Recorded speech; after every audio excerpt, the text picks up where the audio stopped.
With that, I now recognize myself to give an opening statement in the impeachment inquiry into Donald J. Trump, the 45th President of the United States. In 2014, Russia invaded the United States ally, Ukraine, to reverse that nation's embrace of the West and to fulfill Vladimir Putin's desire to rebuild a Russian empire.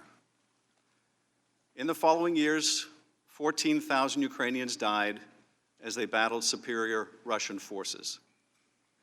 Earlier this year, Vladimir Zelensky was elected president of Ukraine on a platform of ending the conflict and tackling corruption.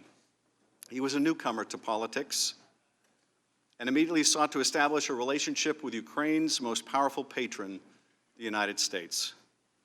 The questions presented by this impeachment inquiry are whether President Trump sought to exploit that ally's vulnerability and invite Ukraine's interference in our elections, whether President Trump sought to condition official acts, such as a White House meeting or U.S. military assistance, on Ukraine's willingness to assist with 2 political investigations that would help his re-election campaign. And if President Trump did either, whether such an abuse of his power is compatible with the office of the presidency. The matter is as simple and as terrible as that. Our answer to these questions will affect not only the future of this presidency, but the future of the presidency itself, and what kind of conduct or misconduct the American people may come to expect from their commander-in-chief. There are few actions as consequential as the impeachment of a president. While the founders did not intend that impeachment be employed for mere differences over policy, they also made impeachment a constitutional process that the Congress must utilize as necessary. The facts in the present inquiry are not seriously contested. Beginning in January of this year, the President's personal attorney, Rudy Giuliani, pressed Ukrainian authorities to investigate Burisma, the country's largest natural gas producer, and the Bidens, since Vice President Joe Biden was seen as a strong potential challenger to Trump. Giuliani also promoted a debunked conspiracy that it was Ukraine, not Russia, that hacked the 2016 election. The nation's intelligence agencies have stated unequivocally that it was Russia, not Ukraine, that interfered in our election. But Giuliani believed this conspiracy theory, referred to as CrowdStrike, shorthand for the company that discovered the Russian hack, would aid his client's re-election. Giuliani also conducted a smear campaign against the U.S. ambassador to Ukraine, Marie Yovanovitch. On April 29, a senior State Department official told her that although she had done nothing wrong, President Trump had lost confidence in her. With the sidelining of Yovanovitch, the stage was set for the establishment of an irregular channel in which Giuliani and later others, including Gordon Sondland, an influential donor to the President's inauguration, now serving as ambassador to the European Union, could advance the President's personal and political interests. Yovanovitch's replacement in Kiev, Ambassador Bill Taylor, is a West Point graduate and a Vietnam veteran. As he began to better understand the scheme through the summer of 2019, he pushed back, informing Deputy Assistant Secretary Kent and others about a plan to condition U.S. government actions and funding on the performance of political favors by the Ukrainian government, favors intended for President Trump that would undermine our security and our elections. Several key events in this scheme took place in the month of July.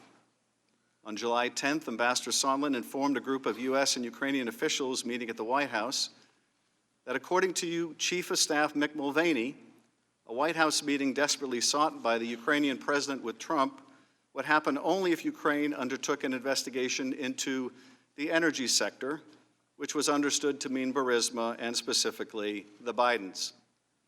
National Security Advisor Bolton abruptly ended the meeting and said afterwards that he would not be, quote, part of whatever drug deal Sondland and Mulvaney are cooking up on this, end quote. A week later, on July 18th, a representative of the Office of Management and Budget, the White House agency that oversees federal spending, announced on a video conference that Mulvaney, at the direction of the president, was freezing nearly $400 million in security assistance authorized and appropriated by Congress, and which the entirety of the U.S. national security establishment supported. 1 week after that, Donald Trump would have the now infamous July 25th phone call with Ukrainian President Zelensky. During that call, Trump complained that the U.S. relationship with Ukraine had not been reciprocal.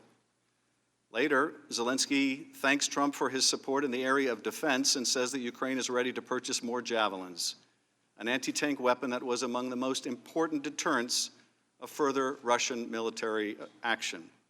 Trump's immediate response: "I would like you to do us a favor, though."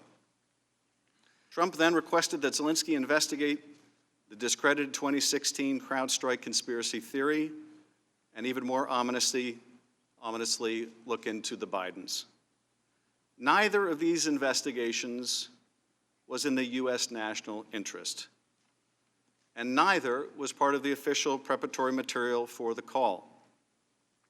Both, however, were in Donald Trump's personal interest and in the interests of his 2020 re-election campaign. And the Ukrainian president knew about both in advance, because Sondland and others had been pressing Ukraine for weeks about investigations into the 2016 election, Burisma, and the Bidens. After the call, multiple individuals were concerned enough to report it to the National Security Council's top lawyer. The White House would then take the extraordinary step of moving the call record to a highly classified server exclusively reserved for the most sensitive intelligence matters.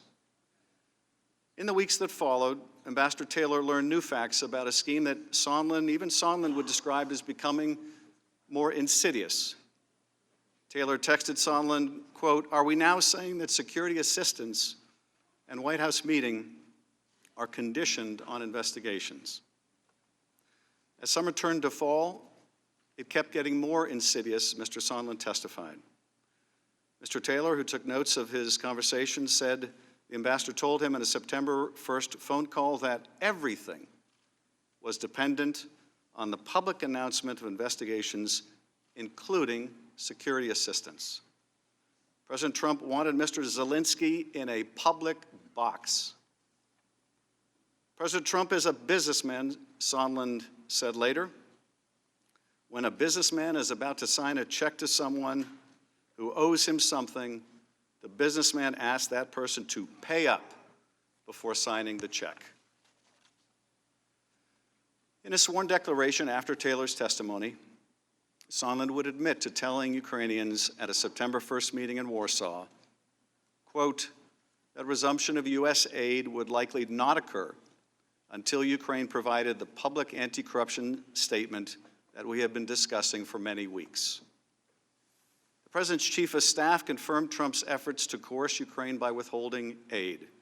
When Mick Mulvaney was asked publicly about it, his answer was breathtaking. "We do that all the time with foreign policy," he said. "I have news for everybody.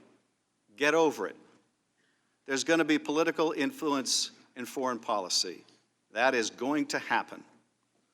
The video of that confession is plain for all to see.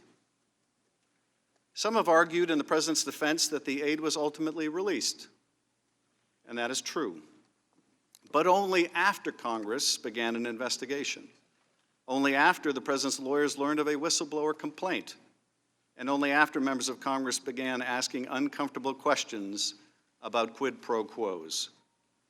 A scheme to condition official acts or taxpayer funding to obtain a personal political benefit does not become less odious because it is discovered before it is fully consummated. In fact, the security assistance had been delayed so long, it would take another act of Congress to ensure that it could still go out. And that Oval Office meeting that Zelensky desperately sought, it still hasn't happened.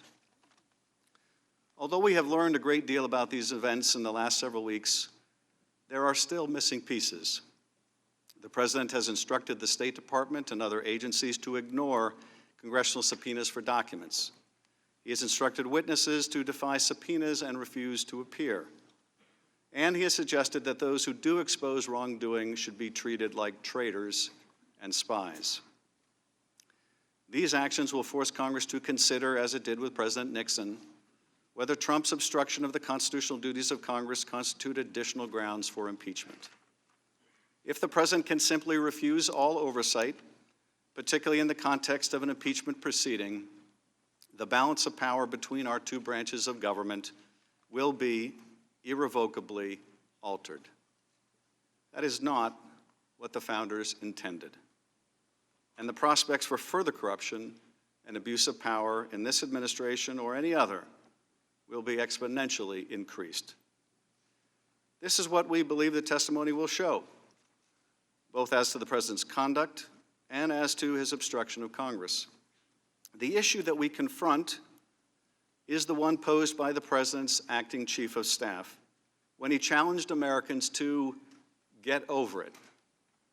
If we find that the President of the United States abused his power and invited foreign interference in our elections, or if he sought to condition, coerce, extort, or bribe an ally into conducting investigations to aid his re-election campaign and did so by withholding official acts, a White House meeting, or hundreds of millions of dollars of needed military aid, must we simply get over it?